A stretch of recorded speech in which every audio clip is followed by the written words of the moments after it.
sustainable management of natural resources. Pollution is an undesirable change in physical, chemical and biological characteristics of soil, water and air. This is harmful for all humans as well as other organisms on the earth. So there is an immediate need to take proper care and manage the natural resources to sustain them and conserve our environment for sustainable development.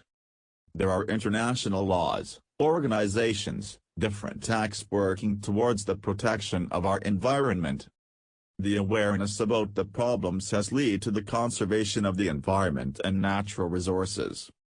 For example, the Ganga Action Plan. Ganga Action Plan is a massive multi-crore project implemented in 1985 which has undertaken to make the river Ganga pollution-free. It was noticed that due to continuous dumping of waste into river Ganga, the number of bacteria coliform increased to an alarming level. This bacteria is otherwise found in human intestine. This has led to pollution of the river. As people use the water for bathing, washing clothes and many other activities that affects the pH level of water and makes it contaminated. Reduce the pressure on the environment by following 3 R's: reduce, recycle, and reuse. Reduce, it means to use less natural resources, like switch off the electrical appliances when not needed. Save fuel by walking, etc. Save food by not wasting it. Recycle, it means processing of waste to form new products. Practicing recycling saves resources, saves cost, also reduces the piling of waste materials. Reuse, it means using an article again and again, like dash. Reuse of used envelopes. The containers of jams and pickles are reused by storing other things. Use cloth bags instead of using polyethylene, etc. Why do we need to manage our resources? We are in immediate need to manage our resources because everything that we consume is obtained from resources present on the earth. They have to be carefully handled as natural resources are limited. Management also ensures the availability of these resources always today for us and tomorrow for future generations. Forests and wildlife. In forests, we do see biodiversity, that is a wide variety of species of plants, animals and microorganisms are seen in a natural habitat. These forests are our natural resources as well as a habitat for wildlife and need to be conserved. Stakeholders. They are the persons and the parties having a binding interest in an asset. The stakeholders are locals, who live around the forests and depend on forest products. The Forest Department, a government body which looks after the forest. Industrialists, they take raw materials for running their industries. Wildlife and natural enthusiasts, those who need to conserve forests. Sustainable development. It is controlling the use of resources in such a way that there is an equitable availability and continuous flow of products and services for the present and future generations without any impact on the environment. Chipko and Olin. It was initiated in Tehri village of Garhwal. The people of that area realized the importance of forests and decided not to give timber products to people from other areas. They stood and hugged the trees and protested against cutting them. Soon the Andolan spread in nearby areas and they also started to protest against cutting of trees. Wildlife. Wildlife refers to living beings comprising of animals, plants and microorganisms found in natural habitats which are neither cultivated nor domesticated. It is threatened due to a high degree of exploitation and human interference like habitat destruction, overexploitation, hunting. There is a large number of plants and animals that are facing exploitation and a risk of extinction. These species are called endangered species. Wildlife conservation. Conservation can be done by following methods. Maintenance of wildlife in protected areas. It is done by maintaining the following. National parks, a protected area where cultivation, grazing, hunting, etc. are not allowed. For example, Jim Corbett National Park.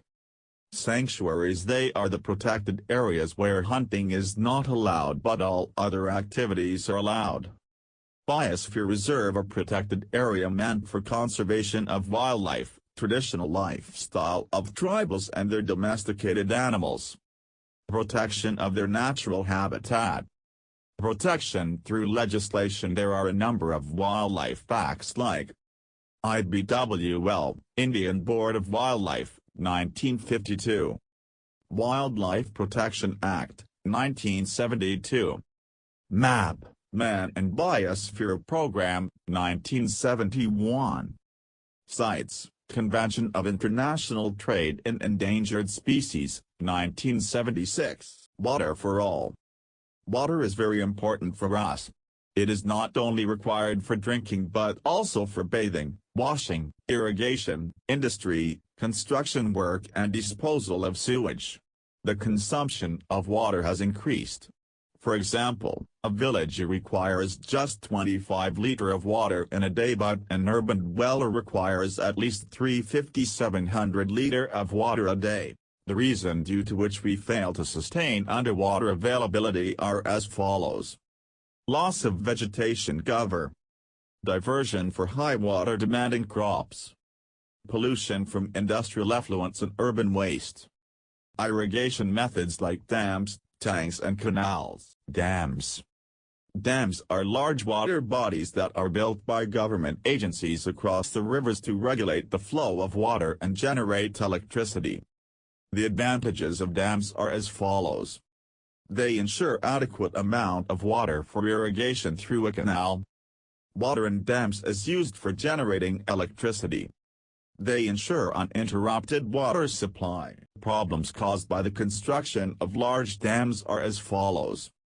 Due to construction of high-rise dams, a vast area of land gets submerged underwater, resulting in the displacement of a large number of people. They lead to deforestation and loss of biodiversity. They need huge expenditure. Water harvesting. It is capturing, collection and storage of rainwater and surface runoff for filling either small bodies or recharging groundwater. Benefits of water harvesting are as follows. It ensures water availability. It reduces the chances of flooding during the rainy season. The groundwater is regularly recharged. Cadence system. It is a traditional rainwater harvesting system for agriculture in Rajasthan. It consists of a very long earthen embankment down the slope of the catchment areas, which helps in retaining runoff water. A shallow well is often dug behind the embankment to store extra overflowing water. The stored water slowly percolates down into the ground. The area is then used for growing crops and for vegetation. Watershed management. It acts as a raised area which is a source of runoff water to low-lying areas, and watershed management emphasis is the scientific method of soil and water conservation in order to increase biomass production. It actually aims at developing primary resources of land and water to produce secondary resources of plants and animals for use in a manner that will not cause ecological imbalance. Advantage of watershed management are as follows. Growing more trees in watershed areas, increasing the retention of more rainwater and protection of soil from erosion. It enhances productivity that increases the income of watershed community. It reduces drafts and floods.